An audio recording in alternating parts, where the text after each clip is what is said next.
Hi everybody, Bruce here with another finger picking technique lesson. Today we're going to do the famous Sweet Georgia Brown, 1925, so almost 90 years ago, 80 something years ago. So can you imagine 80 years from now people saying, oh, that Justin Bieber, wasn't he a great guy, let's play some of his music. Or how about Lady Gaga, it's pretty amazing that some of these songs can have the endurance that they have. It just means they're incredibly well written, and they just have a major impact on the human spirit, if nothing else. So this is, it resolves to a C. I end up with a C ninth there at the C major ninth. I would have guessed that it was in A, but it does resolve to a C, and I've seen people who use this particular type of arrangement say that it was in the key of C. So anyway, let's just go into the details of the song. What I'm going to do first is I'm going to show you the lead parts of it, and then we'll bring the finger picking or the rotating bass part into it. I'll play it really slowly for you. And since we've gone over so much of the technique of the 2-string and 3-string rotating bass, I won't get too much into that. I'm just going to go straight into showing you what the positions are and what the fingerings are and what the lead sounds like. Okay, so let's get started. Okay, we're going to start off with a little walk from a C down to an A, from a C major to an A major. And the bass part of that is going to start off with the C and walk 1 fret down to an A. And then the upper part of it is going to go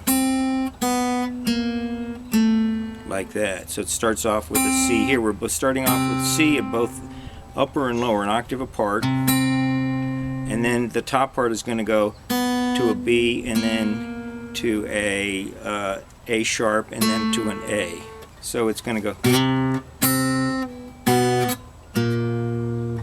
And we'll play our A barred like this with the first finger. So it's going to start off like this. Okay. Now I like to give it some syncopation, and I'm playing, you know, some other notes in there too of the C chord, like that. Okay. So let me play the first little bit, and then I'll go over the fingering of that.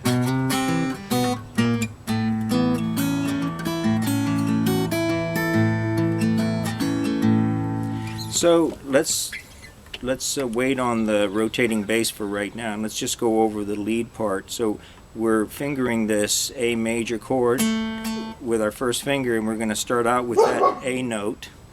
We got an excited dog over here. So we're going to start off with this A note, and we're going to go.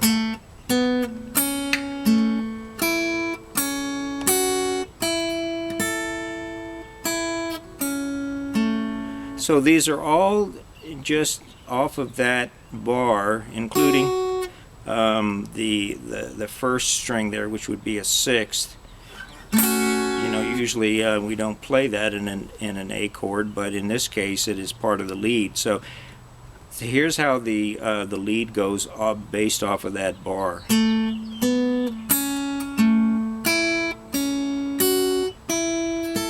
barring there because I'm playing that note on both strings, first and second. And then, so when you come down, it goes down to the bar, back to an A.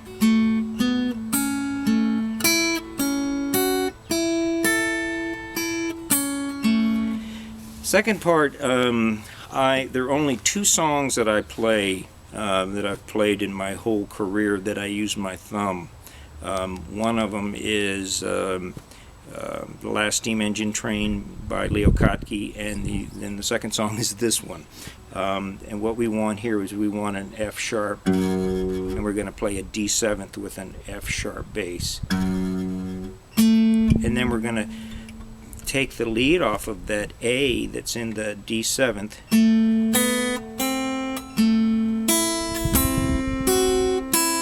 Okay.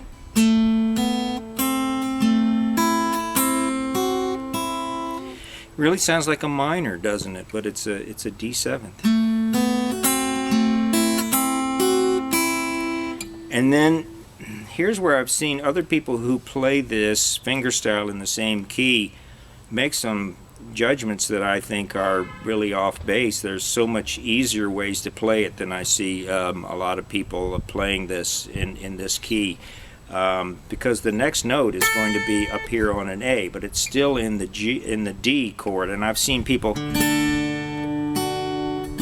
come up here like that and hit that, or they've come up here and they'll hit this D, which I use, and then they'll back to this D or whatever, but that just doesn't make any sense. Let me show you a much better way to play it. So we're in this D7th here, and we've got our, when we come into the rotating bass, that's going to be important, that bass note. We go starting off with A, then we come up to this D here. It's a part of that D chord, but we just play the first 3 strings, and then of course the D string is in tune as the bass, so we can leave that open. So we're going to go.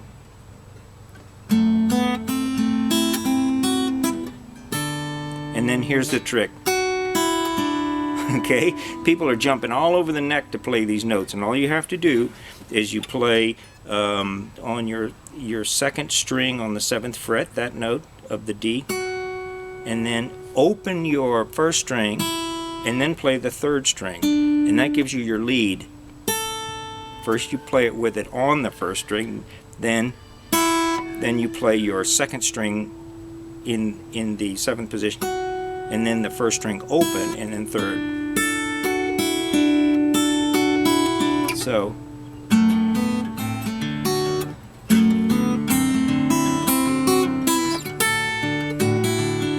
okay, now we go to a G chord, just an open G, and we're starting off with the G note in the G chord.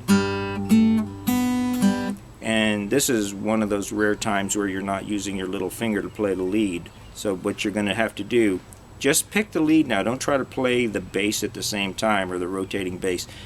Just go through this and be able to play just the lead part.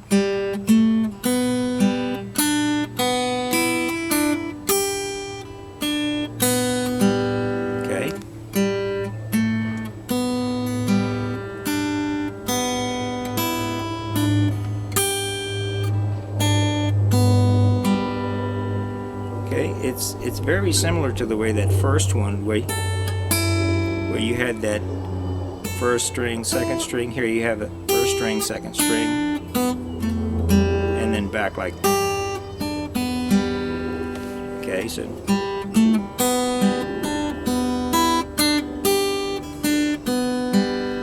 And then it goes to a C chord. Well, first we to lead into the C chord, and then C chord, and then, and I like to play just a pull off on the 7th, and then we're back into the A again. This time we don't play that, we just slide into it like that. And we're back into the same A progression.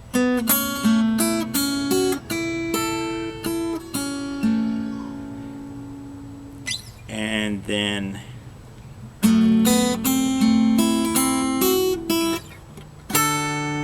now here, this time I like to play a little bit different on that D chord. We'll use the same idea, but instead of the first time we played,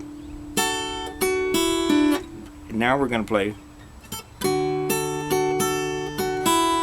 just a slight variation. Okay, so up to that point, the second part of that verse has been very similar to the first, where we start off with that A, and then we go to the D7th with the F sharp, and then Now it's going to change. Now we play as it goes into the sort of the little break of the song. It's an A minor. And again, I've seen people either just completely skip this part or play all kinds of weird variations of it, but here's really how it should go. This is my arrangement of it.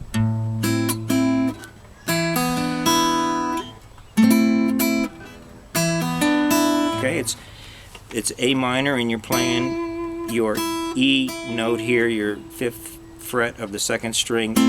That's what you're emphasizing. And then you go to an E 7th that is essentially like a C7 slid up to the 5th fret, and then you pull off your 1st finger. And again, a little trick that I like to use a lot: pull off the 1st finger, then go down to hit the 3rd string open, and then hit your, actually it's not open, you've got covered with your little finger here, but pull off the 1st finger, 2nd string, hit the 3rd string, and then hit the 1st string open. So you can go.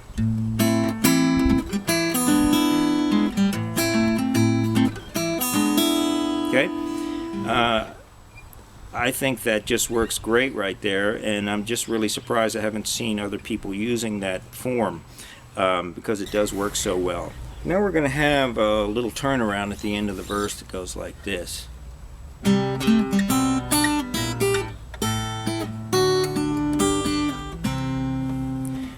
We do that with the open C chord here, walking the C note down to an A, 1 fret at a time, just like we did at the intro to the verse. But while that's happening, we're playing an upper part of it that goes.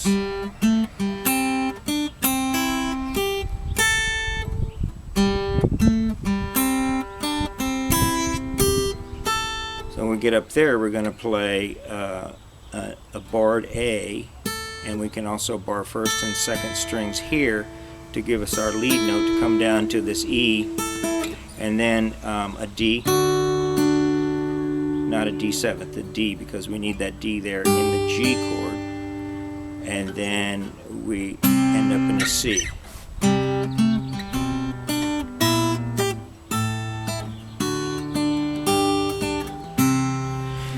Now to end the song, after we come out of the end of the verse,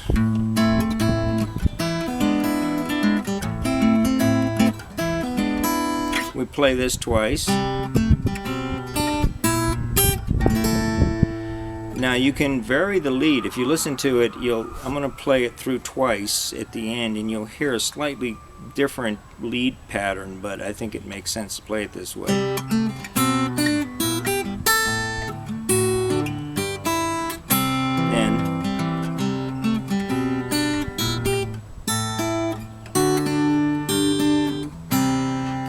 And then we end up with or you can end up however you want, if you just want a C or C major 7th, or I like to use a little bit of a more funky chord at the end, so I use a C major 9th like this. Okay, so that's the root is on the C, so we have 3rd fret, 2nd fret, 4th fret, 3rd fret. Don't play the 1st or the 6th string. Now, let's talk a little bit about the picking pattern. Since we've already gone over all the theory umpteen times in the other videos, I'm just going to play it through really slowly for you. Now this is kind of like trying to ride a bicycle really slowly. Sometimes it's harder to play really slow than it is to play up to speed, but let's see how we do here. So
So I think that pretty much covers it.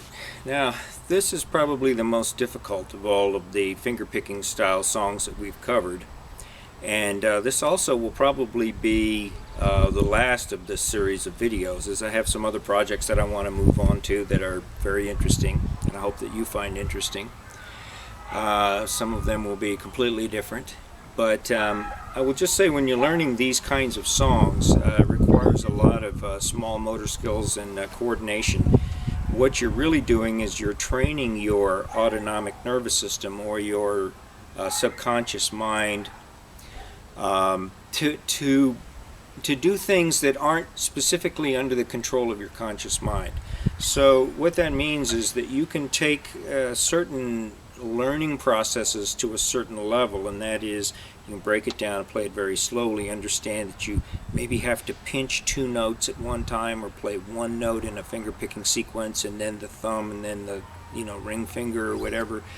That will get you to a certain point in the process, after which time you have to really try to get your conscious mind out of the picture, and you have to more sit back and listen. It becomes more of an emotional thing, where you say, well, that's really not the feel that I wanted, or that's not exactly the sound that I wanted, and somehow or another your subconscious mind, your autonomic nervous system will figure out how to make it sound the way you want it to sound. But you have to be very patient with yourself. That's probably the most critical thing, and probably the reason why most people fail is they set up false goals for themselves and say, well, I should know that by now, or why am I such a slow learner, or all my friends, I bet you they could learn it faster. Well, that's not true. We set artificial goals for ourselves, and you just have to take it one step at a time. And if it takes you 2 years or 3 years to learn how to play a finger picking style, who cares? Once you've learned it, you've learned it. I mean, I've been playing for 40 years, so a lot of it just comes naturally. But I remember how hard I had to struggle to get just the very basics down at the beginning. So be patient with yourself, and don't push yourself too hard, and just learn how to really enjoy playing. Just sit down and just enjoy the sound that the guitar makes such a beautiful sound. Just enjoy that sound, and then time will pass, and you will become better and better, and then one day you'll be able to do what you want to do on the guitar. So anyway, that's my 2 cents worth. I hope that you have enjoyed this series of videos, and we'll see you next time in the next adventure. Take care now.